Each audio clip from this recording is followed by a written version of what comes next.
Right, but I think that if you look at the cycle of America, every 20 years, you need something that kind of pushes the envelope for the culture and the society that moves us toward the ultimate goal of certain people.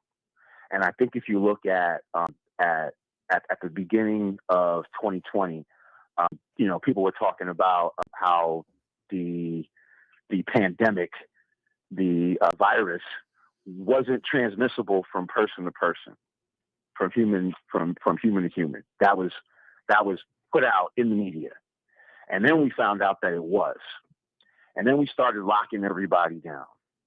And there was a guy who was in the Oval Office that had a big ass target on his back, and this was the perfect opportunity.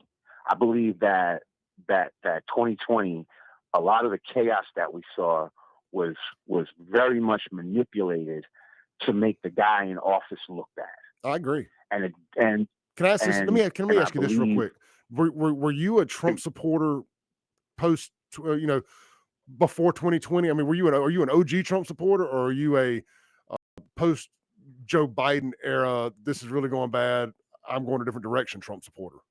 Either one's fine. I'm just curious. well, let me just answer that with a little bit of background, just a Okay. little tiny bit. I only voted. I voted when I was 18 in 1990, and I voted for Bill Clinton. And the experience of that, I can't tell you why, but I felt dirty and used as soon as I walked out of that booth. It was just the experience that I had with the person. It was my first time voting. I'm like, yeah, I'm voting for the president. This is important. Exercising my right to vote, blah, blah, blah. And something in my spirit felt wrong after I walked out of that booth. And so I didn't vote again uh, until 2020.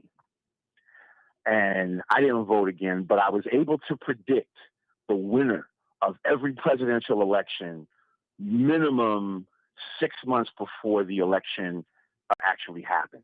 I've never been wrong about a presidential election, not one time. In 2008, when Barack was on stage at the first Democratic primary, they asked him a question. And the question was, if you had actionable intel that Osama bin Laden was in Pakistan, would you wait for permission from President Musharraf to cross the border and get bin Laden? And Obama's answer was basically, no, I wouldn't wait for permission.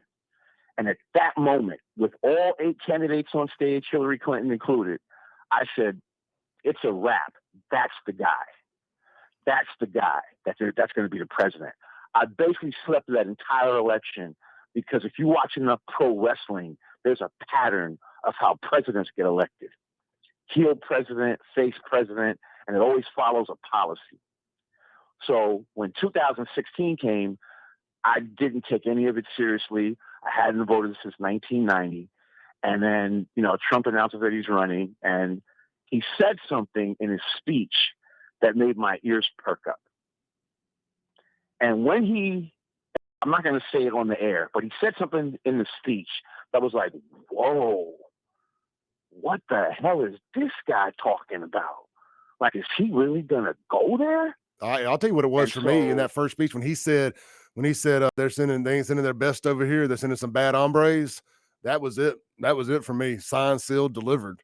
It was in that moment. Really, it was just that BDE he represented. He had coming down that gold escalator with Melania. But when he mentioned the bad hombres, I was like, oh, he said the quiet part out loud. I like I said, I'm not going to say That's what it fine. was for me, but when he won, because I always thought it was rigged. I thought it was always going to be rigged. So when he won, I'm like, this guy's not part of the program.